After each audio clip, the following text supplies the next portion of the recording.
Estamos en una segunda entrega de nuestro podcast, Aunque Duela, con la doctora Wanda Pérez, profesionalmente hablando. Generalmente cuando un paciente acude a la consulta, sobre todo con un médico quirúrgico, y se le notifica que se le va a practicar una cirugía o que tiene indicación para una cirugía, uno de sus principales problemas es el temor a la anestesia. Y adivinen qué, hoy nos encontramos con el doctor Omar Reyes, con quien discutiremos justamente este tema tan interesante de el temor anestésico. ¿Qué pasa con estos pacientes que hacen? Y vamos a hablarlo directamente con un experto. El doctor Omar Reyes es anestesiólogo y además es profesor de la Universidad Autónoma de Santo Domingo. Con nosotros Omar. Bienvenido, Omar. Saludos, buenas, Wanda, ¿cómo está? Muy bien, gracias. De verdad que sentimos mucho gusto de tenerte aquí y conversar un poquito contigo. Y contigo, Omar, conversaremos pues justamente de eso, de ese temor que tienen los pacientes a una anestesia. Antes de esto, yo sé que la gente maneja mucho el concepto anestesia, pero cuéntame, ¿cuáles son los tipos de anestesia? Bueno, la anestesia la podemos dividir en regional, neuroaxial y general. A su vez, estas mismas se dividen. La regional, podemos decir, o local, tópica asistida, es cuando se anestesia, se pierde la sensibilidad de un área determinada. El área puede ser de varias dimensiones, como puede ser un miembro, un brazo, solamente una pierna, puede ser, digamos, del ombligo hacia abajo, puede ser desde el pectoral hacia abajo. A diferencia de la anestesia general, que hay pérdida de todas las sensibilidades con alteración también, pérdida de lo que es el estado de conciencia, lo que coloquialmente conocemos como dormir completo el paciente. Entonces, la anestesia en donde se hace, por ejemplo, en el caso de las pacientes que le realizan o cesárea o cirugías abdominales, los pacientes que le realizan este tipo de cirugía, hablamos de una anestesia regional y esta es la que se coloca a través de la columna, ¿no? Exactamente. A su vez, esta regional se conoce también como neuroaxial porque es dentro del neuroeje, o sea, en la columna. Se coloca el medicamento en un área específica donde se minimizan los riesgos de una posible lesión para, a través de colocar el medicamento aquí, se duerma un área con menos medicamento, se duerma un área amplia del cuerpo humano y pierda la sensibilidad y se pueda tener ya sea lo que es un procedimiento sin dolor y que el paciente esté en un estado confortable. Ah, perfecto. Entonces, la anestesia más utilizada es la anestesia local, supongo, porque por lo general cuando el niño se cae, cuando el adulto tiene algún golpe, cuando acuden por la emergencia por algún trauma leve, que hay un corte leve, un daño leve que necesite una sutura, asumimos que es anestesia local, que esa es la más usada. Eso va a variar del tipo de población. Ok, cuéntame de eso. En niños sí podríamos hablar que la mayoría podría ser la local, porque los niños son propensos a tener heridas, cortadas, son más propensos que algunos adultos. En cambio, en las mujeres, la más común o la que más se practica es la neuroaxial. De por sí, las mujeres son las que van mayor a cirugía que los hombres, aunado a que la mayor incidencia de cirugía estética, aunque los hombres también están siendo practicantes de estas, y lo que son las cirugías del embarazo. También aparte de las cirugías propias, que son propias del aparato reproductor femenino. Entonces por eso la mujer va a más cirugía y se usa la neuroaxial, porque así la paciente puede estar despierta, comunicativa. En caso de que la paciente esté un poco ansiosa, se puede sedar y dormir y la paciente se mantiene respirando por sus propios medios. Entonces, viendo esto, pareciera ser una gran opción y una opción muy factible este tipo de anestesia. Por lo general, el temor, ¿cómo? Porque en la consulta del cirujano, cuando el paciente le hablas de cirugía, una de las cosas principales y que lo aterra es el temor a la anestesia. ¿Cómo manifiestan ese temor los pacientes en la consulta preanestésica? Cuéntame, yo llego y te digo, doctora, a mí el miedo mío es la anestesia. ¿Cómo lo abordas? Bueno, personalmente yo le exhorto, cuéntame cuáles son tus miedos. Y todos siempre tienen el mismo miedo, es el no despertar. Todos tienen ese miedo y yo entonces les pregunto, ¿tú sabes de alguien, has conocido a alguien que no haya despertado? Y me dicen no. pero mi abuela, mi tía me dicen, esos son como las películas, no pasa. Pero muchos pacientes, yo creo que precisamente por eso, es que hablan de un miedo a la anestesia general. Pero he conversado contigo, por ejemplo, en quirófano, y me dicen, no, Wanda, porque la anestesia general es una de las anestesias más seguras. Y precisamente será ese temor a no despertar que hace que los pacientes tengan tanto miedo a la anestesia general. Aparte del no despertar, el paciente no se siente en control. Es algo que ellos desconocen. El ser humano de por sí tiene daño a lo desconocido, al grado que es capaz de atacarlo. Entonces también la incertidumbre de qué pasará durante la cirugía, qué pasará después de la cirugía, eso hace que el paciente se torne un poco más ansioso. ¿Alguna vez has tenido que suspender o posponer un procedimiento quirúrgico porque el paciente tenga mucha ansiedad y temor a la anestesia? Gracias a Dios no me ha tocado, porque yo trato de explicar al paciente todo lo que se le va a realizar. Y como el paciente uno se mantiene íntegro con él todo el tiempo, voy explicando, mira, vas a sentir esto, es normal que sienta esto. Si sientes algo, dímelo, yo te comunico si es normal o no. Algunos sí te piden que les des la mano, que estés con ellos, que no te vayas, y es normal porque se sienten indefensos y a nadie le gusta sentirse vulnerable, claro, sin importar cuál sea la ocasión.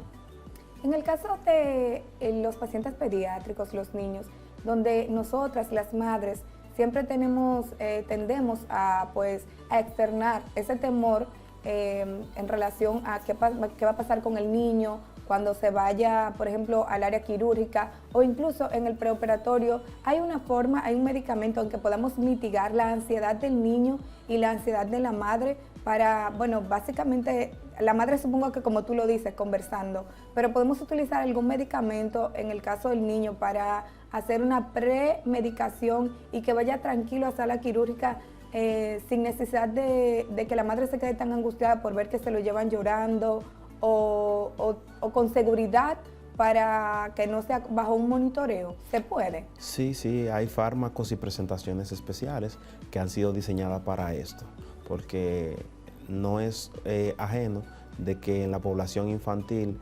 se practica muchas cirugías, independientemente cuál sea la especialidad. Entonces, para esto se han desarrollado fármacos, ya sea en gotas e incluso hasta en paletas, para que el niño la saboree, y cuando se absorbe el medicamento de absorción, el niño prácticamente se va un poquito dormidito, porque hay muchos niños que también tienen miedo a las jeringas, a las agujas. Sí. Entonces, ya sean con unas gotitas, ya sean nasales u orales, el niño simplemente está viendo 2 gotas de agua. Entonces, con eso el niño se está más tranquilo y sería más fácil cooperar, ya sea para canalizar lo que él no vea, porque es algo traumatizante para algunos niños. Muy bien. Y en relación, hay muchos mitos. De hecho, hay películas, hay textos, hay mucha información en la red en relación con la anestesia. Pacientes que manifiestan que han escuchado todo lo que ha ocurrido durante su procedimiento quirúrgico, pacientes que manifiestan que han tenido vivencias e incluso manifestaciones extraterrenales desde el punto de vista sensorial durante un acto quirúrgico por la anestesia. Cuéntame si has tenido algún paciente que te haya manifestado, que haya percibido o escuchado todo lo que ha pasado en el área quirúrgica durante su procedimiento, y en qué anestesia es posible que esto ocurra, o si es real que esto ocurra. Es real que ocurra lo del paciente sentir una sensación extrasensorial, sentirse fuera de su cuerpo. Esto normalmente hay medicamentos que causan un estado disociativo, en el cual el paciente se puede sentir fuera de su cuerpo, ido, no coincidir lo que dice. O sea, incluso hay una que se conoce como la droga de la verdad, que es la ketamina. El paciente se le administra, se le puede preguntar y él va a responder, aunque no sepa lo que está respondiendo, pero va a responder desde el punto de vista de la honestidad. Los seres humanos, cuando te hacen una pregunta, tú integras. Mira, pero esa droga deberían utilizar la investigación. Lo que pasa es que no es 100% de que siempre va a decir la verdad. Puede ser que el paciente, tú le preguntes de qué color era el poloche que usted tenía ayer y él empieza a hablarte de las medias. Entiendo. O sea, el paciente no coordina lo que dice. Como puede que sea totalmente sincero, él lo que no va a pensar con antelación lo que te va a decir. Por eso dice... Sí, si no, fuera excelente en el uso de casos criminales, Claro. usarlo para confiese, fue usted o no. Entonces, hay pacientes que sí disocian un poco más. Lo de que el paciente despertó en la cirugía, todo puede depender. Si el paciente está bajo una anestesia neuroaxial, digamos como las embarazadas que se duermen desde los senos hacia abajo, y para que se esté tranquila se le puso un sedante, ella entra en un estado de sueño, el cual es momentáneo. No es que ella se le pone y va a dormir 10 días, sino unos cuantos minutos para que ella se tranquilice. Y cuando pase eso, ella puede volver, escuchar, despertar y volverse a dormir. Un paciente adulto tiene la posibilidad de elegir su anestesia. Tú puedes plantearle los diferentes métodos para en este caso para la cirugía o para la anestesia, mejor dicho, y el paciente pudiera elegir su anestesia, el tipo de anestesia. Bueno, realmente debería, pero todo va a depender del tipo de procedimiento. Entiendo. Porque hay procedimientos que, un ejemplo, si yo voy a dormir el cuerpo al paciente del ombligo hacia abajo porque le van a hacer una reparación de una fractura en un pie, yo no puedo hacerlo con la misma anestesia que uso, digamos, para otorrinolaringología. Entiendo, claro. O sea, si yo no puedo administrarlo localmente, ahora yo sí puedo dormir al paciente completamente, abolir todos sus reflejos, su estado de conciencia, prácticamente anularlo hasta que termine la cirugía. O sea, prácticamente todas las cirugías se pueden hacer con el paciente dormido completo. Ahora, hay cirugías que son más riesgosas que otras y que el paciente tiene una mejor recuperación, una mejor analgesia y por ende, dependiendo del procedimiento, uno elige la técnica anestésica más conveniente y le explica al paciente el por qué. Ahora, hay pacientes que tienen contraindicaciones, que digamos, un paciente que tiene una cirugía de columna, no se debe permitir que se coloquen agujas a través de las heridas, porque probablemente puede haber una lesión, podemos lesionar algo. Entonces, ¿qué se hace con ese paciente? Se duerme completo. Muy bien. Definitivamente que el mundo anestésico es un mundo particular, es un mundo especial. Me ha pasado en quirófano que mi paciente se ha despertado y me dice, doctora, ¿qué fue lo que me pusieron? Que me pongan otra vez. Cuéntame si has tenido casos en donde los pacientes luego te comentan que les gustaría usar el medicamento o droga que usaste para anestesiarlo porque tuvieron una sensación tan placentera que en definitiva sienten que deberían volver a utilizarlo. Cuéntame. Sí, me ha tocado en muchas ocasiones donde incluso me han ofrecido dinero. Me han preguntado, doctor, ¿cuánto usted me cobra por ponerme eso? Porque yo no duermo y acabo de tener un sueño rico, maravilloso. Y quizá durmió por algunos 3-5 minutos. Incluso un caso famoso fue la muerte de Michael Jackson a causa de un anestésico. El Propofol, ¿no? El Propofol. Ellos lo usaban para inducirle el sueño, ya que él tenía algún trastorno, porque da sueño, pero también da una sensación de bienestar, de placer. Pero tiene otras causas, que causa depresión respiratoria, y si una persona monitorizando al paciente pasa lo que le pasó a Michael Jackson. Dejó de respirar y lamentablemente falleció.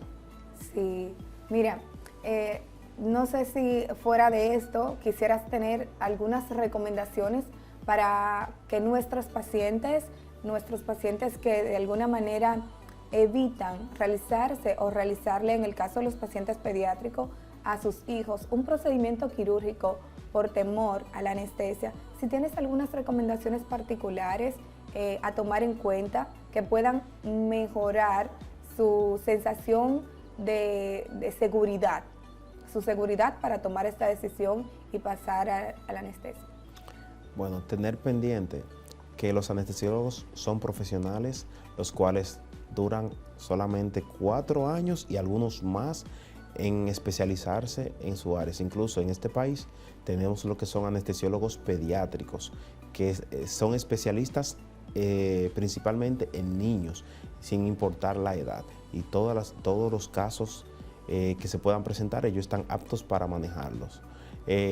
No tengan miedo, hablen, díganle toda la verdad a su médico, porque cuando van a la visita preanestésica o consulta de anestesia, como conocen, es para tratar de minimizar los potenciales riesgos que puedan haber en cualquier cirugía. Disculpa que te interrumpa, no hay problema. y perdón, no quiero ser grosera, pero en ese no tenga miedo de decir la verdad, debo pedirte que le aclares a nuestra población que vapor, juca y cigarrillo,